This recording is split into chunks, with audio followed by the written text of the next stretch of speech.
পৰীক্ষাৰ দিন ওচৰ চাপি আহিছিল। বিশ্ববিদ্যালয়ৰ প্ৰথম পৰীক্ষা হিচাপে সন্ধ্যাহঁতৰ ভয় সংশয়ৰ লগতে উত্তেজনাও আছিল যথেষ্ট। বিশেষকৈ অসমীয়া মাধ্যমৰ পৰা অহা সন্ধ্যা এই ক্ষেত্ৰত বেছি অসুবিধাৰ সন্মুখীন হৈছিল। সেইবাবে তাই চেষ্টাও কৰি গৈছিল যথেষ্ট। আবেলিৰ সময়খিনি আজিকালি সন্ধ্যাৰ প্ৰায় লাইব্ৰেৰীতেই পাৰ হয়। লগত প্ৰিয়া, নহলে অভিমন্যু। সন্ধ্যাৰ অসুবিধাবোৰ অভিমন্যুৱে বুজিছিল বাবেই সি তাইক কিছু সহায় কৰিছিল পঢ়াত। কথাবোৰ নিজে পঢ়াতকৈ আনে বুজাই দিলে বেছি মনত ৰয় সন্ধ্যাৰ। বাকীবোৰত ঠিকেই আছিল। মাত্ৰ এই হিষ্ট্ৰী অৱ ইংলিছ লিটাৰেচাৰ পেপাৰখন কিছু টান পায় তাই। চব লিটাৰেৰী ফিগাৰবোৰৰ কাম, জীৱনী সকলো মুখস্থ কৰি যেন অৱস্থা কাহিল হৈ যায়। জন কিটছৰ পঢ়া কথা পঢ়োঁতেই সন্ধ্যাৰ মনত পৰে বিয়োগী কবি ৰঘুনাথ চৌধুৰীলৈ। শ্বেক্সপীয়েৰৰ ড্ৰামাৰ তালিকা দেখি মনত পৰে শংকৰদেৱৰ অংকীয়া নাটলৈ। কোনোবা সময়ত তাইৰ নিজলৈকে খং উঠি আহে, কিয় আহিল তাই ইংৰাজী পঢ়িবলৈ? আমাৰ নিজৰে ইমান ধুনীয়া সাহিত্য আছে, তথাপি বেলেগৰবোৰ কিয় পঢ়িব লাগে বুলি বুজি নাপায় সন্ধ্যাই। আজি যদি এই এংলো ছেক্সন পিৰিয়ড, ভিক্টোৰিয়ান পিৰিয়ডৰ ঠাইত ৰামধেনুৰ যুগ, জোনাকী যুগৰ কথা পালেহেঁতেন, কম সুখী হলেহেঁতেন নে তাই? পালে, সেইবোৰৰ বিষয়েও পালে তাই এমাইলত অসমীয়া পেপাৰখনত। কিন্তু সেয়া পৰ্যাপ্ত নহয়। উপায় নাই, আহিলে যেতিয়া পঢ়িবতো লাগিবই। সেইবাবে যিমান পাৰে চেষ্টা কৰি গৈছিল তাই। সেইদিনা আছিল শুক্ৰবাৰ। অহা সোমবাৰৰ পৰা পৰীক্ষা। ক্লাছত প্ৰায়বোৰ প্ৰফেছাৰেই পৰীক্ষা সম্পৰ্কীয় কথাবোৰ আলোচনা কৰিছিল। 10:30টাৰ ব্ৰেকত অভিমন্যু আৰু সন্ধ্যা গৈছিল এমনিটিলৈ। সদায়ৰ দৰে এমনিটি আজিও মানুহৰে ভৰ্তি। সিহঁত সোমাই যাওঁতেই সিফালে থকা ঘূৰণীয়া টেবুলখনৰ পৰা কোনোবাই চিঞৰিলে, ঐ অভিমন্যু, ৱাও, ছোৱালী লগত লৈ আমাক পাত্তাই নিদিয়া আৰু, নহয়? ঘূৰি চাই অভিমন্যু আগবাঢ়ি আহিল। লিপিস্মিতা আৰু নিবেদিতা বহি আছিল। দুয়োজনী মাছ কম ডিপাৰ্টমেণ্টৰ। অভিমন্যুহঁততকৈ ছিনিয়ৰ। অভিমন্যুৰ লগত নাটকৰ জৰিয়তেই চিনাকি। সিদ্ধাৰ্থদাৰ লগত লগ লাগি সিহঁতে এখন নাটকৰ পৰিকল্পনা কৰি আছে। সন্ধ্যাকো কৈছিল, কিবা অসমীয়া উপন্যাস এখনৰ নাট্যৰূপ। লিপিবাহঁতৰ ওচৰ চাপি অভিমন্যুৱে সন্ধ্যাক চিনাকি কৰাই দিলে। সিদ্ধাৰ্থদাৰ ভণ্টী নহয়, বৰ মৰম লগা দেই। সন্ধ্যাই তলমূৰ কৰিলে। পিছে তোমালোক ইয়াত যে, ক্লাছ নাই? অভিমন্যুৰ প্ৰশ্নত হাঁহি হাঁহি কলে নিবেদিতা বাই। আমাৰ এয়াই ক্লাছ। এমনিটিত ৰৈ মানুহ চিঞৰি আছো। বায়ে হাঁহিৰ সুৰত কৈছিল যদিও কথাটো কিন্তু মিছা নহয়। এমনিটিৰ এই টেবুলকেইখনত বহি লৈ বাটেদি যোৱা মানুহক চিঞৰি থকাৰ মজাই বেলেগ। এই টেবুলখনৰ পৰাই দেখি থাকে মাছ কম ডিপাৰ্টমেণ্টটো। ওচৰতেই বাবে এমনিটি মাছ কম অশোষিত কেন্দ্ৰিক সদৃশ। দিনটো যেতিয়াই নোযোৱা কিয় তাত এজন হলেও মাছ কমৰ ষ্টুডেণ্ট থাকিবই। এমনিটিৰ সন্মুখতে মাছ কম পাৰ হৈ অহা ৰাস্তাটোৰ দুভাগ হৈছে।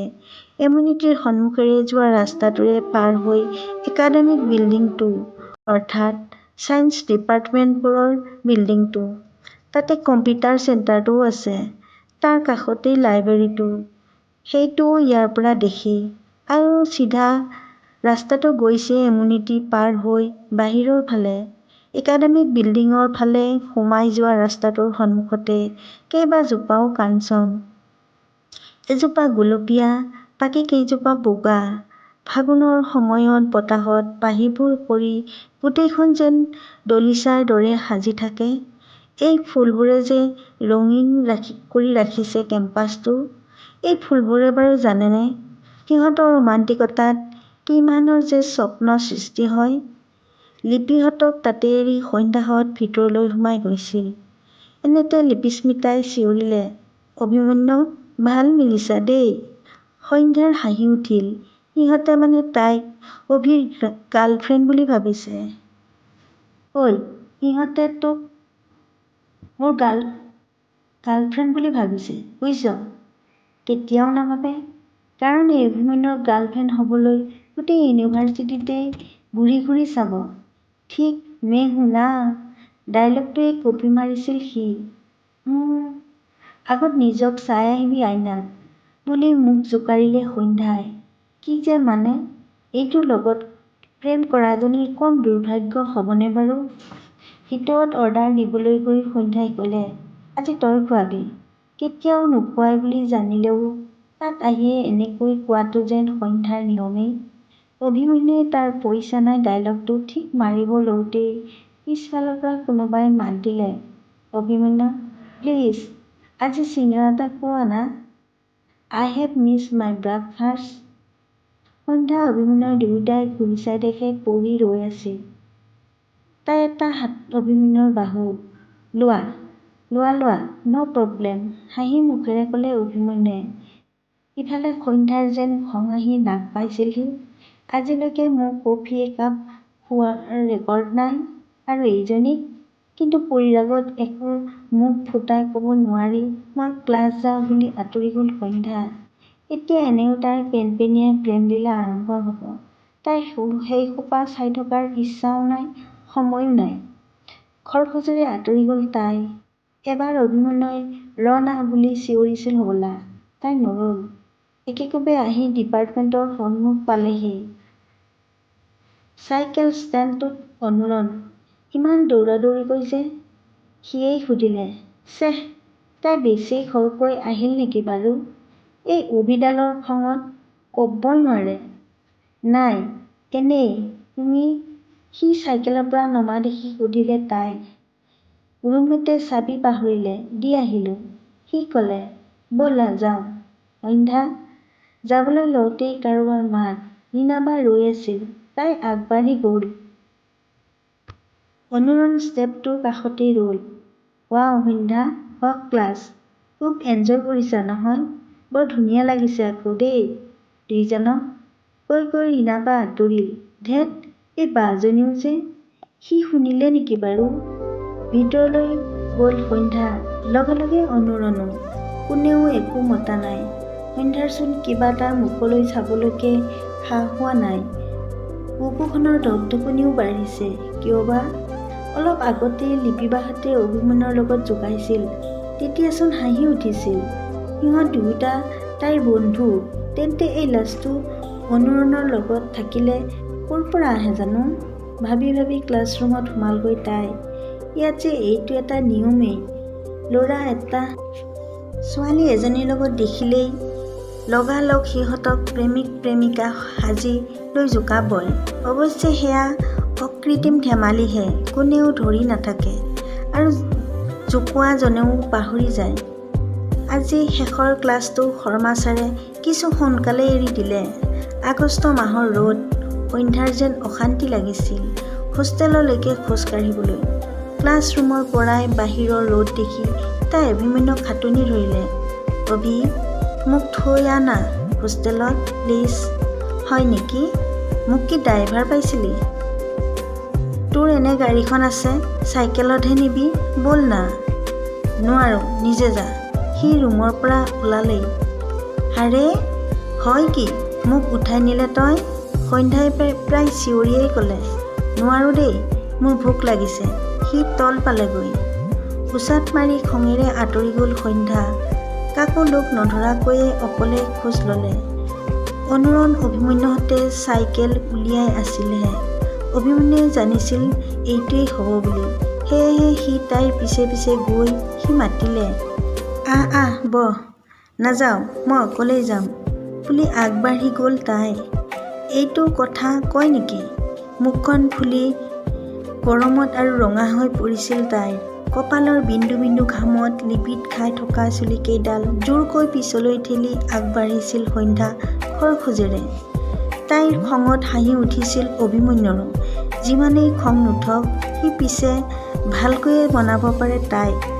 আৰু সি মনাব বুলি জানে বাবেই চাগে তাইও বাৰে অভিমান কৰে। সেয়েহে আকৌ তাইক লগ কৰি চাইকেলত উঠাম বুলি ভাবি পেডেল মাৰিবলৈ লওঁতেই পিছফালৰ পৰা কোনোবাই মাতিছিল, অভিমন্যু প্লিজ মোক লৈ যোৱা না। ছোৱালীজনী পৰী। তাই চাইকেলৰ পিছৰ ছিটত উঠিলেই। আন সময়ত হোৱা হ'লে এজনী ছোৱালীয়ে এনেকৈ নিজে আহি কোৱাৰ পাছত অভিমন্যুৱে মানা কৰাৰ প্ৰশ্নই নুঠে। পাৰিলে সি নিজেহে মাতি উঠাব। কিন্তু আজিৰ পৰিস্থিতি অলপ বেলেগ। সন্ধ্যাক নিনিওঁ বুলি কৈ এক উঠাই নি সন্ধ্যাৰ লগত লাগি ল'বলৈ তাৰ মন নাই। চৰি দেই পৰী, আচলতে সন্ধ্যাক থ'ব লাগে মই। তাইচোন গ'লেই, এতিয়া মোকে থৈ আনা প্লিজ। তাই ননমাই হ'ল। উপায় নাপাই লৈ গ'ল অভিমন্যুৱে। বাটত সন্ধ্যাক পালে, যিহেতু তাই বেছি দূৰ পোৱা নাছিল। পোন্দা মোৱাকৈ তালৈ চালে তাই। অভিমন্যুৱে জানে এই চাৱনিৰ অৰ্থ। অসহায় হৈ আঁতৰ হ'ল সি। গৰমত গোটেই বাটটো খোজকাঢ়ি আহি ৰুমত সোমাই বেগটো বিচনালৈ দলিয়াই দিলে সন্ধ্যাই। অভিমন্যুৰ ওপৰত উঠা খঙে যেন তাইৰ চুলিৰ আগ পাইছিল। কেনেকৈ কৰিব পাৰে সি?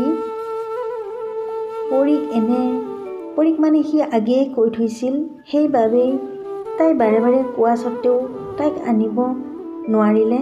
নাই, এই ল'ৰাটোক আৰু সহ্য নকৰে তাই। কথাবোৰ ভাবি থাকোঁতেই প্ৰিয়া সোমাই আহিল ৰুমলৈ। তোক বিচাৰি আছিলোঁ অহাৰ সময়ত, অকলে গুচি আহিলি যে। এনেই বুলি সন্ধ্যাই ক'লে। প্ৰিয়াই বুজিলে যে কিবা এটা হ'ল। পিছে সেইটো সন্ধ্যাই নিজে নক'লে কাৰো সাধ্য নাই উলিয়াবলৈ। গতিকে সুধি নাথাকি তাইক ভাত খাবলৈ লগ ল'লে প্ৰিয়াই।